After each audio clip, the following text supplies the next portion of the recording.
Hey everyone, good morning. कैसे हैं आप सब लोग। हम स्टार्ट कर रहे हैं अपना chemical control and coordination chapter. Start नहीं कर रहे हैं, हम 30 क्वेश्चन 40 क्वेश्चन अप्रॉक्सीमेटली कर चुके हैं। We are doing human physiology, जिसमें हम ग्लैंड्स का चैप्टर ये कर रहे हैं, केमिकल कंट्रोल एंड कोऑर्डिनेशन, जो कि बहुत इंपॉर्टेंट है for competitive exams such as NEET and teaching exams के लिए। ग्लैंड से रिलेटेड बहुत सारे क्वेश्चन आते हैं कई बार। तो let's discuss the question number 40। We are doing that. Please subscribe the channel Science Side. Okay, so here is the question, that is 40. What pair of organ consist only of endocrine gland? We have two types of glands, exocrine and endocrine glands होते हैं हमारे पास। लेकिन यहाँ पे कुछ ऐसे organs हैं, pair of organ है, जो सिर्फ एंडोक्राइन ग्लैंड की तरह एक्ट करते हैं, उनमें एक्सो सिस्टम नहीं होता। फॉर एग्जाम्पल पेनक्रियाज के बारे में तो आपने बहुत सुना है, जो कि हेटेरोक्राइन ग्लैंड है। ये कई बार डायरेक्ट क्वेश्चन आ जाता है, पेनक्रियाज इज एक्सोक्राइन और एंडोक्राइन और heterocrine. It is a heterocrine gland, it has both exo and endo. ठीक है। अब उसी तरीके से कुछ और भी हमारे पास ऑर्गन्स होते हैं। फॉर एग्जाम्पल किडनी, किडनी के पास भी एक्सो और एंडो दोनों तरह के ग्लैंड्स जो हैं वो प्रेजेंट होते हैं। इसी तरह से हमारे पास जो गोनाड्स हैं, उनके पास भी एक्सो और एंडो दोनों तरह के ग्लैंड्स होते हैं। और गोनाड्स में आपको पता है कि आपके पास टेस्टिस भी आते हैं और आपके पास ओवरी भी आते हैं। तो इसका मतलब जहां पे इन ऑर्गन्स के नाम आपको दिख रहे हैं, तो समझ आना वहां पे एक्सो सिस्टम भी है और एंडोक्राइन ग्लैंड भी वो एक्ट करते हैं। तो यहाँ पे पेनक्रियाज इस ऑप्शन में है, तो इसको मैं क्रॉस कर रही हूँ because it is a heterocrine gland. Gonads में मैंने टेस्टिस और ओवरी के बारे में बताया आपको, तो इनके पास भी एक्सो और एंडो दोनों तरह से है, ये एक्ट करते हैं। ठीक है, दोनों के पास एक्सो भी है और एंडो भी है। तो यहाँ पे ये दोनों ऑप्शंस भी यहाँ पे क्रॉस होती हैं। Only option number A is there, जिसमें पीटीएच यानी कि पैराथायरॉयड हार्मोन और एड्रीनल जो है it act as only endocrine gland. So A option is a correct answer here. Next question पे चलते हैं, दैट इज 41। हमारा क्वेश्चन है, what is a health disorder caused by thyroxine deficiency in adult and characterized by? अगर आपका कोई health disorder है which is caused by thyroxine deficiency in adult and characterized by, उसके करेक्टर्स इस तरह से हैं कि मेटाबॉलिक रेट लो हो गया है, बॉडी का वेट इंक्रीज हो गया है, पफिनेस है बॉडी में, tendency to retain water in tissue. तो अगर इस तरह के कुछ करेक्टर्स देखने को मिलते हैं डिसऑर्डर में, और थायरॉक्सिन जो है कॉज्ड बाय थायरॉक्सिन डेफिशिएंसी से ऐसा सब कुछ हुआ है, तो उसको आप क्या बोलेंगे? Simple goitre. ग्वाइटर में आपको पता है कि नेक रीजन स्वोलन हो जाता है, जो थायराइड ग्लैंड है इट गेट्स स्वोलन। ठीक है, तो ये तो नहीं होगा। मिक्सोडीमा, इसको डिस्कस करते हैं। क्रिटिनिज्म, ड्यूरिंग प्रेगनेंसी अगर आपको हाइपोथायरॉयडिज्म की प्रॉब्लम है, हाइपो की प्रॉब्लम है, तो जो बच्चा है, बच्चे में जो कुछ मेंटल रिटार्डेशन के इशू आ जाते हैं, मेंटली रिटार्डेड, मेंटल रिटार्डनेस जो है, रिटार्डेड बच्चा हो सकता है, उसका आईक्यू लेवल जो है दैट विल डिक्रीज, और इस तरह के कुछ इशू जो हैं वो देखने को मिलेंगे ड्यूरिंग प्रेगनेंसी। ठीक है, बच्चे में। तो दैट इज क्रिटिनिज्म। तो ये भी यहाँ पे ऑप्शन फिट नहीं बैठता है। हाइपोथायरॉयडिज्म में ये सारी कैटेगरीज जो हम अलग अलग डिजीज जो हैं, डिसऑर्डर जो है देखने को मिलते हैं हमें। लेकिन मिक्सोडीमा इज डिसऑर्डर जिसमें थायरॉक्सिन की डेफिशिएंसी से आपका मेटाबॉलिक रेट जो है वो कम हो जाता है, आपका बॉडी का वेट इंक्रीज हो जाता है, and there is a tendency to retain water in the tissue. All these three are related to myxedema. So here B option is the correct answer. Next question पे चलते हैं, that is 42। और हमारा question है, which of the following is not likely to be affected by injury to the adrenal cortex? हमारे पास adrenal gland में दो parts होते हैं। एक होता है कॉर्टेक्स पार्ट, जो कि आउटर साइड पे है, और आउटर यानी बाहरी वाले रीजन को हम, बाहर वाले रीजन को हम कॉर्टेक्स बोलते हैं, और अंदर वाले जो इनर साइड वाला रीजन है मेड्यूला का ही, उसको हम मेड्यूला बोलते हैं। एड्रीनल का जो अंदर वाला भाग है दैट इज मेड्यूला, और बाहर वाला जो है दैट इज कॉर्टेक्स।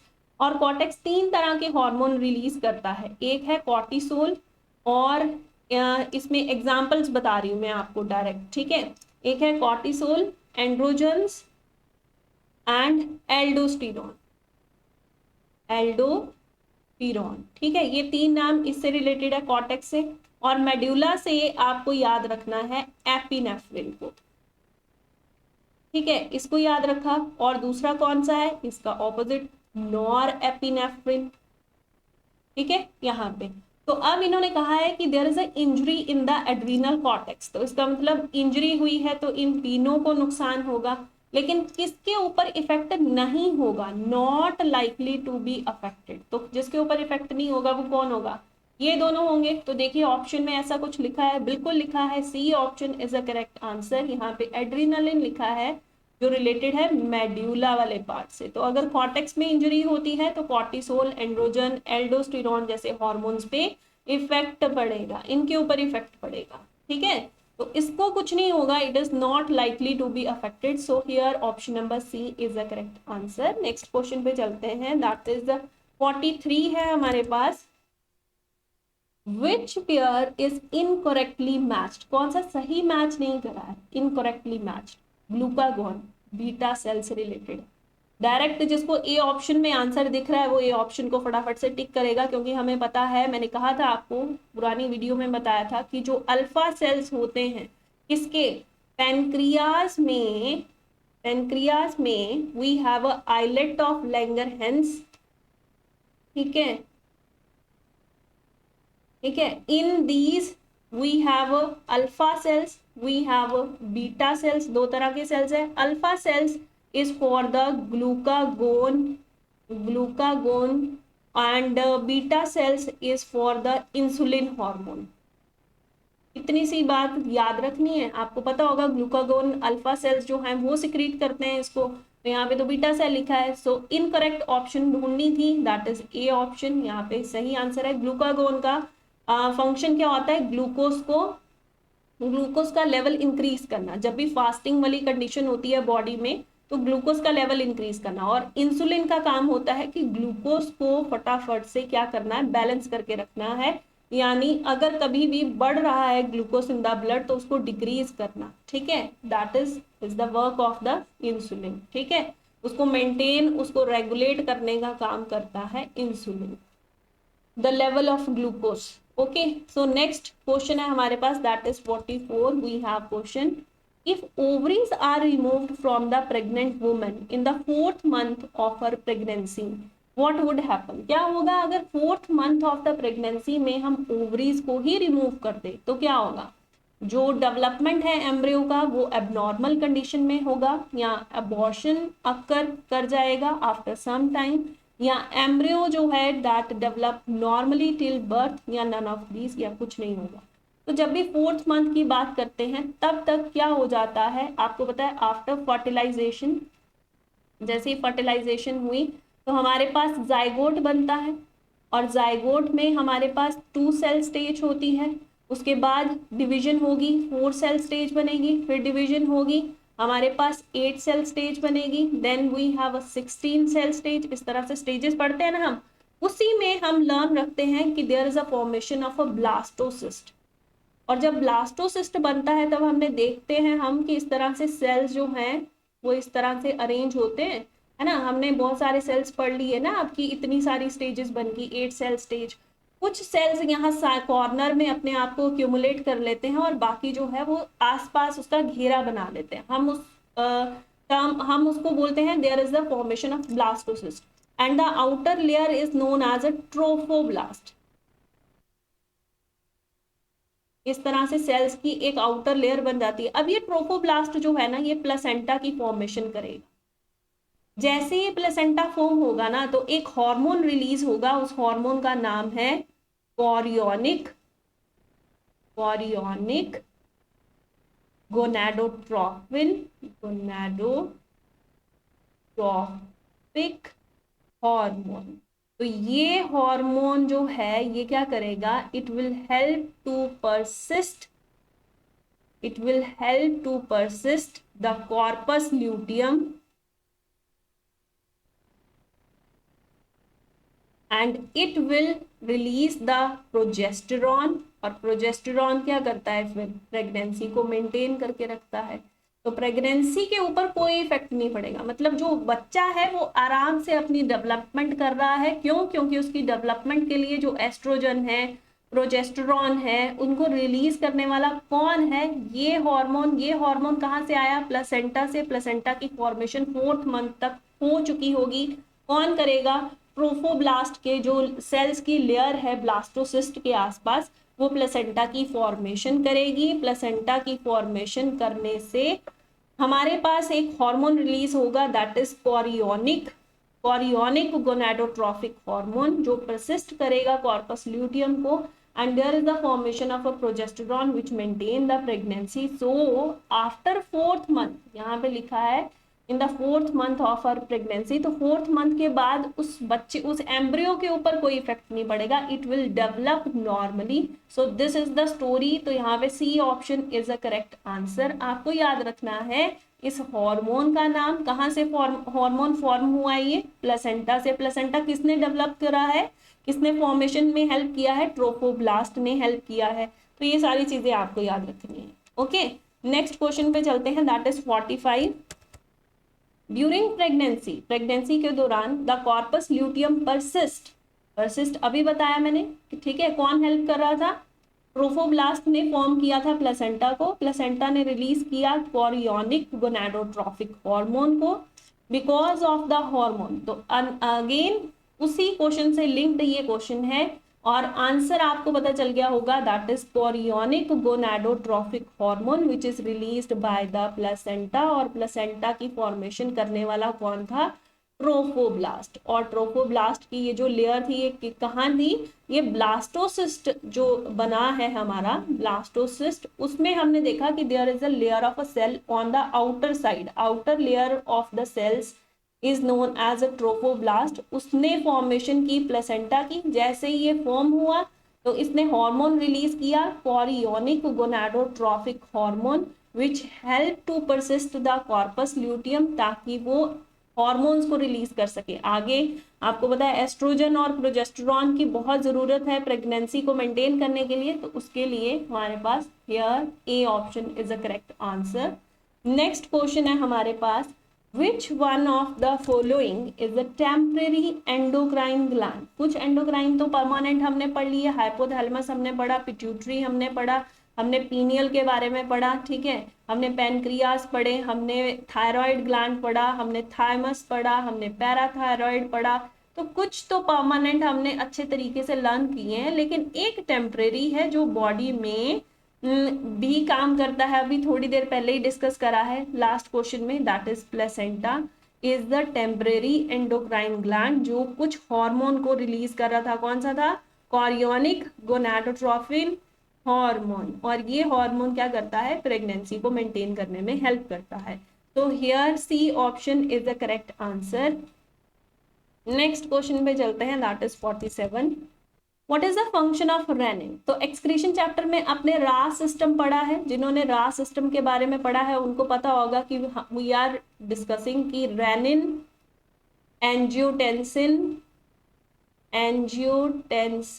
टेंसिनोजन भी लिख देती हूँ, एंजियोटेंसिनोजन वो एक्टिवेट करता है एंजियोटेंसिन 1 को, टेंसिन 1 को एंजियोटेंसिन 2 में। और एंजियोटेंसिन 2 के रिसेप्टर्स कहाँ पड़े होते हैं? एड्रीनल ग्लैंड के ऊपर। और adrenal gland it help in the release of aldosterone. तो एल्डोस्टेरॉन क्या करेगा फिर?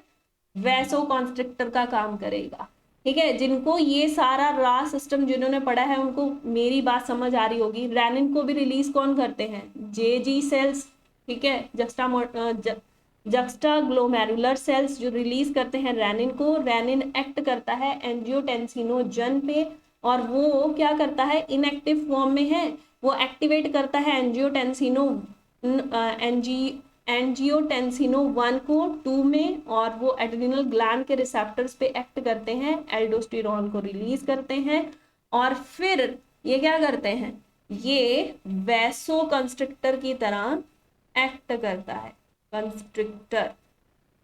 तो ये सारी थ्योरी थी। तो फंक्शन ऑफ रेनिन का काम है डिग्रेडेशन ऑफ एंजियोटेंसिनोजन टू टेंसिन 2।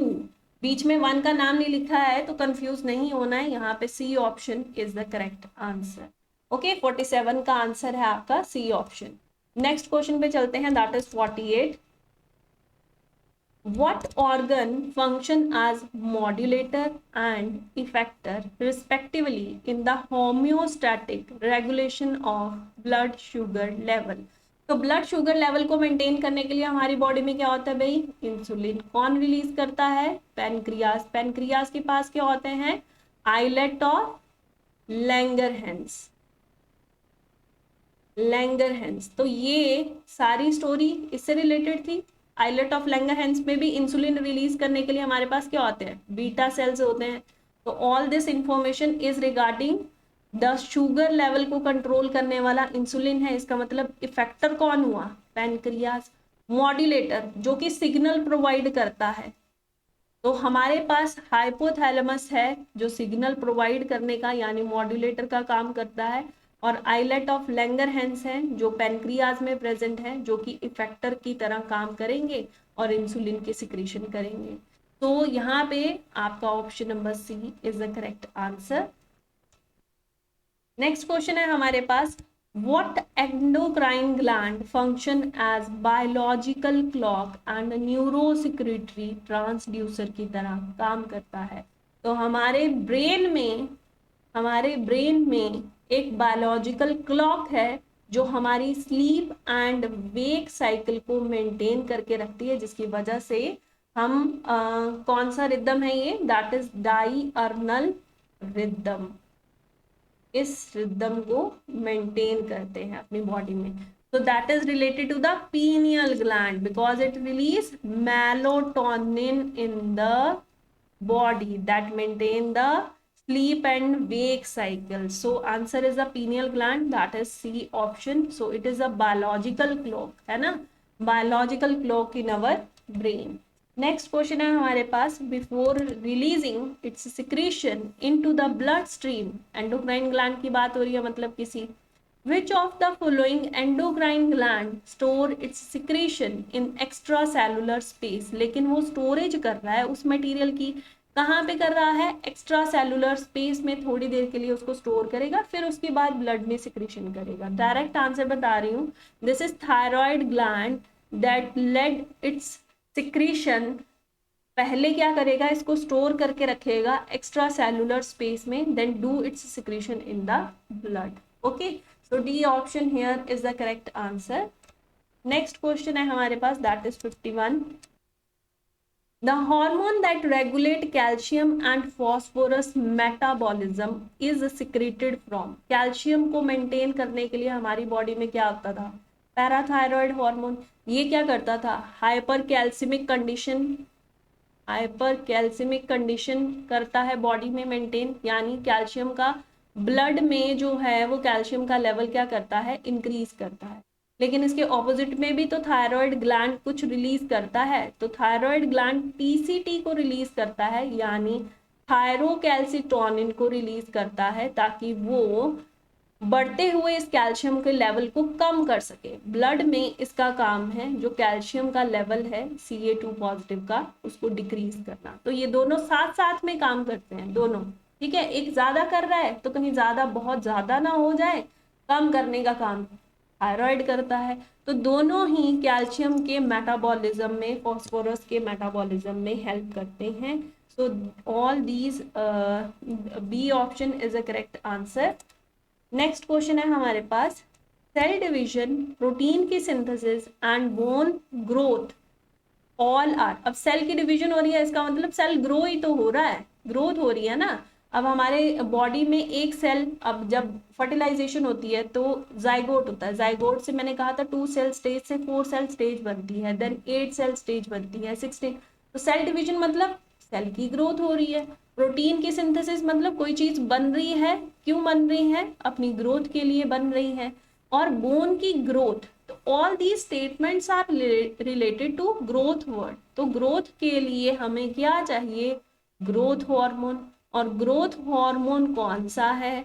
अगर हम बात करें हाइपोथैलेमस की तो हम बात करेंगे सोमैटोकाइनिन की, ठीक है। और इनहिबिटरी के लिए हम बात करेंगे सोमैटोस्टैटिन की।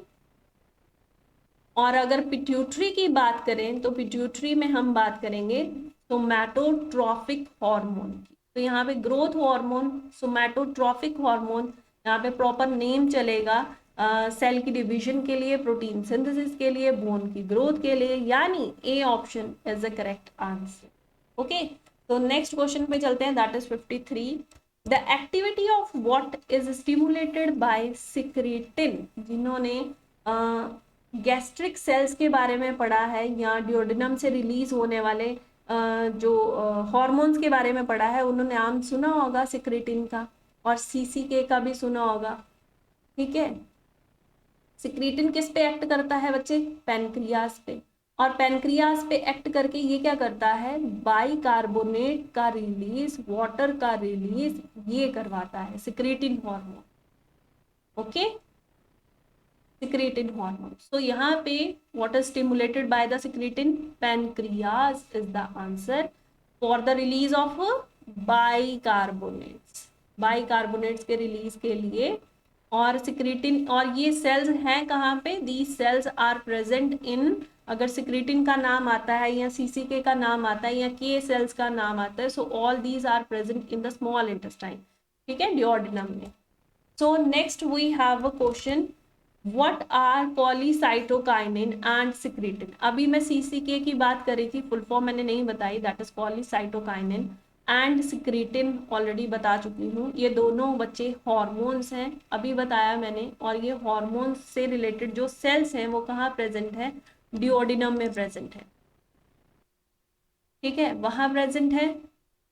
तो hormones which are liberated by the mucosa of the duodenum, लो सब ये सारी चीजें लिखी हैं। And stimulate the gall bladder, ये स्टिमुलेट कर रहा था पैनक्रियास को ताकि रिलीज करवा सके बाइकार्बोनेट्स को और वाटर को रिलीज करवा सके। और ये एक्ट करता है पैनक्रियास के ऊपर भी ताकि पैनक्रिएटिक एंजाइम्स को रिलीज करवा सके, और गॉल ब्लैडर पे भी ये एक्ट करता है ताकि ये बाइल का रिलीज करवा सके, बाइल की सिक्रीशन करवा सके। तो गॉल ब्लैडर का नाम इसलिए लिखा है, पैनक्रियास का नाम इसलिए लिखा है। So these are the hormones. A option is the correct answer, which is liberated by the mucosa of the duodenum and stimulate the gallbladder, stimulate the pancreas for their secretions। और secretions के नाम भी मैंने आपको बता दिए। तो here A option is a correct answer। next question है हमारे पास, which endocrine gland function under the nervous system? nervous system के अंडर जो function करता है endocrine gland। and also this is your homework, one question अब आपको एक homework के लिए मैं daily दूंगी, last video में भी I think मैंने दिया था। so this is again the homework question, ठीक है। I will end my video here।